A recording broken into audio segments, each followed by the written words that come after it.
با نام و یاد خدا. سلام. امیدوارم هر کجا که هستید حال دلتون عالی عالی باشه.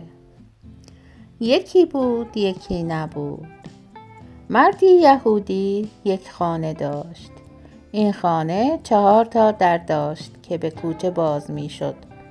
مرد جوانی به اسم احمد توی کوچه می گشت. مرد یهودی پرسید: پسر، اینجا چه کار می کنی؟ احمد گفت: دنبال کار می گردم. می خواهم توی خانه یک نفر نوکر بشوم. مرد یهودی گفت: پس بیا نوکر ما شو. احمد گفت: باشد، نوکر شما می شوم، اما باید حقوقم را معلوم بکنی. مرد یهودی گفت: نه، تو 1 ماه توی خانه ما بمان، کار تو را ببینم، بعد از آن راجع به حقوقت حرف میزنیم. احمد گفت: حالا که اینطور است من نوکر تو نمی شوم. احمد به راه افتاد. دیگر نمیدانست خانه آن مرد 4 در دارد. مرد یهودی از آن در تو رفت و از در دیگر بیرون آمد. جلوی احمد را گرفت و گفت: پسرم، کجا می روی؟ احمد گفت: می خواهم بروم نوکر بشوم. مرد یهودی گفت: بیا برویم به خانه ما، نوکر من بشو. احمد گفت: باشد، نوکرت می شوم، اما اول باید حق و حقوقم را معلوم کنی تا نوکرت بشوم. مرد یهودی گفت: نه، چرا از الان راجع به حقوقت حرف بزنم؟ تو بیا 1 ماه توی خانه ما کار بکن، کارت را ببینم، بعد حقوقت را معلوم بکنم. احمد گفت: نه، من نمیخواهم نوکر تو بشوم. باز هم به راه افتاد. پایین تر رفت. باز همان مرد یهودی از در 3 بیرون آمد. جلوی او را گرفت و گفت: پسرم، کجا می روی؟ باز همان جوابها را به هم دادند. احمد قبول نکرد. به راه افتاد. دم در 4 باز مرد یهودی بیرون آمد. جلوی او را گرفت.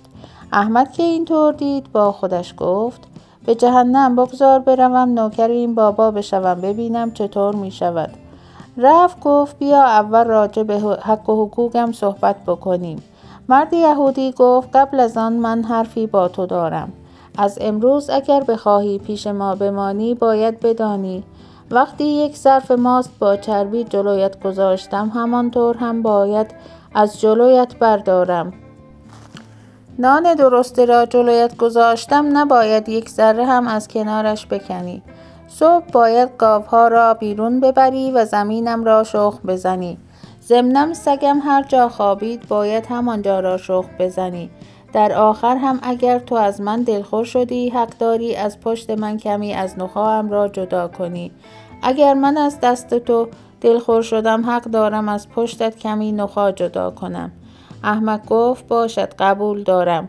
صبح مرد یهودی 1 نان درسته و 1 ظرف ماست آورد، جلوی او گذاشت. او همانطور مات ماند و به هیچ کدام از آنها دست نزد، چون به مرد یهودی قول داده بود که چیزی نخورد. بلند شد، 2 گاو، 1 خر و 1 خورجین گندم برداشت، به راه افتاد. سگ هم با آنها به راه افتاد.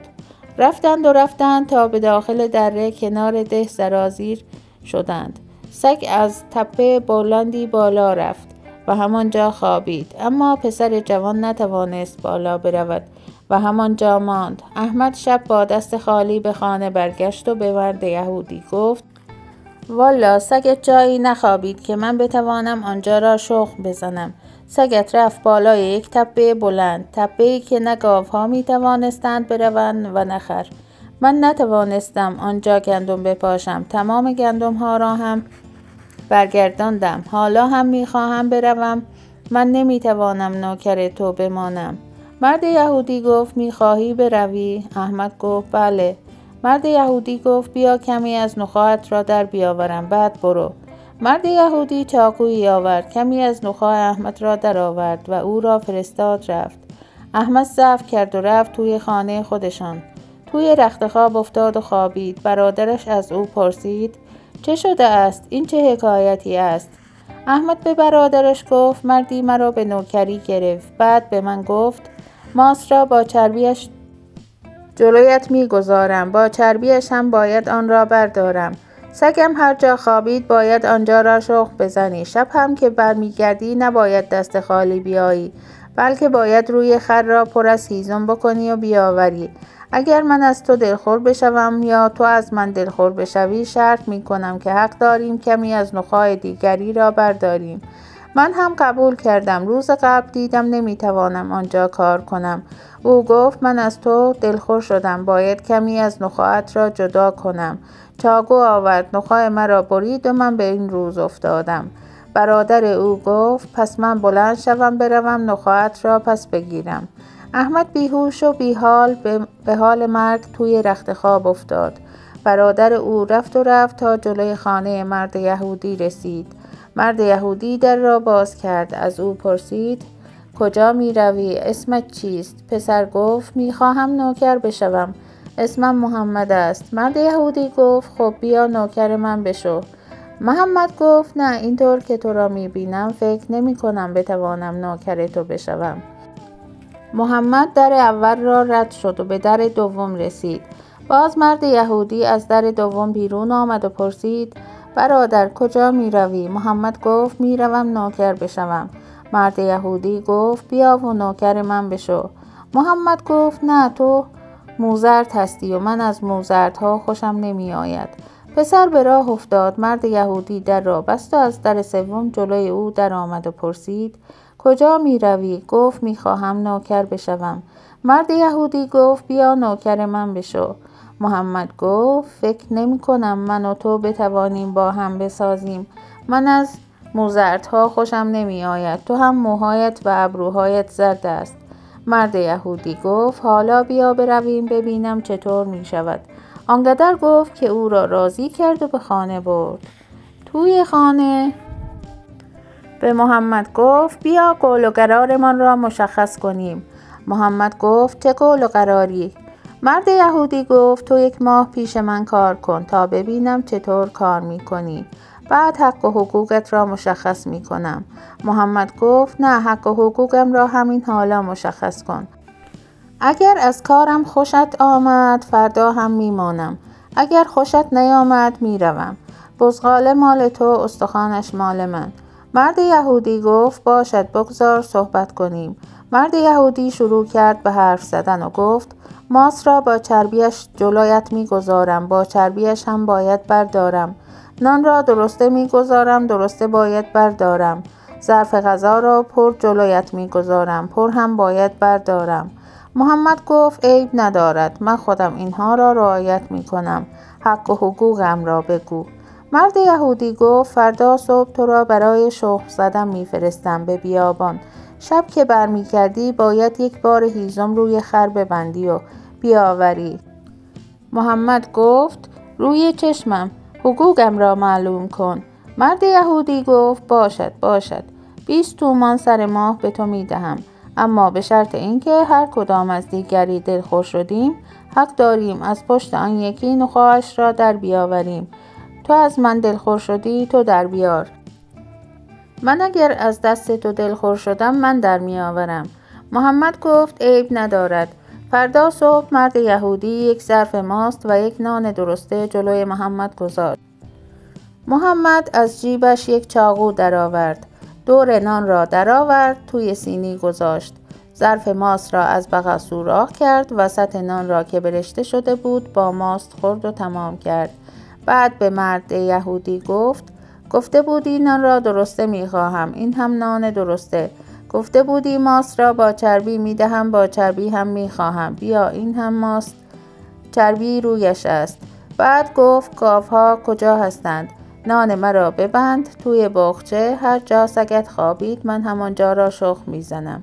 محمد گاوها را برداشت و رفت. مرد یهودی که اینطور دید به زنش گفت ای وای زن، این نوکر آتش پاره است. من فکر می کنم هم نخاع تو را در بیاورد هم نخاع مرا. نگاه کن چه بلایی سر ظرف ماست و نان آورده است. زن مرد یهودی گفت پس چه فکر کرده بودی؟ حالا از آن طرف بشنوید. سگ رفت و رفت، محمد هم دنبالش رفت. سگ آنقدر راه رفت که همه از نفس افتادند. پسر که اینطور دید سگ را صدا کرد. 1 تکه نان جلوی او انداخت. سگ جلو آمد، مشغول خوردن نان شد. محمد سنگی برداشت، روی پای سگ کوبید. سگ یک پایش چلاق شد. محمد مسیل آب را پیدا کرد. گندم‌ها را پایین آورد. گندم‌ها را توی مسیل پاشید. بعد کمی هیزم جمع کرد و به راه افتاد. مرد یهودی سگ را که چلاق دید پرسید: چرا سگم اینطور شده است؟ محمد خندید، گفت: سگ رفت و من هم دنبالش رفتم. سگ رفت، من هم دنبالش. من از پا افتادم، اما سگ همینطور میرفت. آخر سر دیدم نمی شود، یک سنگ برداشتم، به طرف او انداختم که آخر وایستا ببینم من توی مسیل میخواهم گندم بکارم یا توی کوره راه. سنگ را انداختم، سگ تو چلاق شد. گندم ها را هم توی مسیل کاشتم. حالا هم شام را بیاورید بخوریم که خیلی خسته هستم. شام را خوردند. محمد گفت: آقا اگر از کارم راضی نیستی بگو بروم ها. مرد یهودی که اینطور دید با ناراحتی گفت: نه، پیش ما بمان. محمد گفت: آقا هر وقت از دست من ناراحت شدی بگو، من خودم نخواهم را در بیاورم و بروم. امروز و فردا گذشت.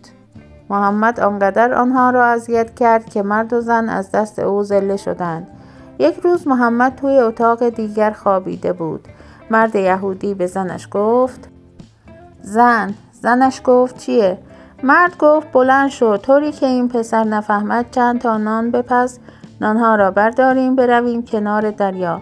خانه و زندگی را نخواستیم. بعد از یک مدت که چیزی پیدا نکرد می رود پی کارش و ما برمی گردیم. اگر اینجا بمانیم سر ما حتما حق و حقوقش را می خواهد.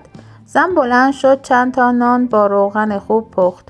بار و بندیل سفر را بستند. محمد یواشکی ته کیسه قائم شد. آنها هم نفهمیدند. روی کیسه را پر کردند و به طرف دریا راه افتادند. محمد که توی کیسه بود شاشش گرفت.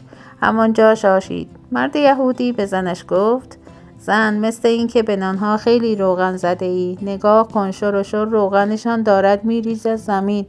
زن گفت: خاک تو سر آن نوکر کنند. آخر مگر از دست او فکرمان راحت بود که بتوانیم نانها را درست بپزیم. اگر میماندیم آن پسره لندهور نخواه هر دوی ما را در می آورد. شانس آوردیم که در رفتیم. نزدیک دریا چند سگ به آنها حمله کردند. سگها آنها را ول نمی کردند. آنها هم ترسیده بودند. مرد گفت: زن، اگر محمد نوکرمان اینجا بود یک درسی به این سگها میداد که تا آخر عمرشان یادشان نرود. این سگها امشب ما را پاره پاره خواهند کرد. محمد از توی کیسه گفت: آقا نترس، سر کیسه را باز کن، من اینجا هستم. مرد یهودی از ترس جانش در کیسه را باز کرد. محمد از کیسه بیرون آمد. به این سگ یک سنگ، به آن سگ یک سنگ. همه سگها در رفتند لب دریا رسیدند. نشستند، خوردند و نوشیدند. بعد مرد یهودی یواشکی به زنش گفت: زن، بگذار محمد را خواب کنیم، یک پتو زیرش بیندازیم، یک پتو رویش، بعد او را بلند کنیم و توی دریا بیندازیم. محمد هم گوش می کرد. مرد و زن دراز کشیدند. خوابشان برد. محمد بلند شد، یواشکی مرد را توی جای خودش گذاشت و خودش آمد توی جای او خوابید. بعد به زن گفت: زن، بلند شو، کمک کن. محمد خوابیده است، او را توی پتو بپیچیم بیندازیم توی دریا. محمد با زن مرد یهودی بلند شد، مرد یهودی را توی دریا انداختند. حالا نگو زن خیال می کرد محمد شوهرش است. صبح هوا روشن شد. زن دید شوهرش را انداخته است توی دریا و محمد مانده است. زن گفت: خانه خراب، این چه کاری بود تو کردی؟ محمد گفت: حرف نزن، اگر زیاد حرف بزنی تو را هم میاندازم توی دریا. شما بودید که نخواه برادر من را درآوردید. حالا نمیدانم برادرم مرده یا زنده است. محمد به زن گفت: پاشو برویم به خانه. آنها به خانه رفتند. زن از شوهرش ناامید شد. به محمد گفت: حالا که اینطور شد بردار برویم پیش ملا تا مرا به عقد تو در بیاورد. من میخواهم زن تو شوم. زن به عقد محمد در آمد و زن او شد. محمد 4 یا 5 روز آنجا ماند. بعد گفت: پاشو برویم به خانه ما ببینم برادرم مرده است یا زنده. بعدش هم مادرم را برداریم و بیاییم. رفتند و دیدند مادرش گریه می کند و برادرش مرده است. قیامتی برپا بود که نگو و نپرس. محمد به مادرش گفت مادر گریه نکن. مرد یهودی نخاع برادرم را برید. من هم از او انتقام گرفتم و او را روانه دریا کردم و کشتم. زن و محمد مادر را برداشتند، به خانه مرد یهودی رفتند و صاحب مال و دولت او شدند. دوستان عزیز، همینم بود حکایت امروز ما. امیدوارم که خوشتون اومده باشه. لایک و شیر فراموشتون نشه. ممنونم که کانالمون رو سابسکرایب میکنی. شما رو تا یه روز دیگه و یه قصه دیگه به خدای بزرگ میسپارم. خدایا رو نگهدارتون باشه.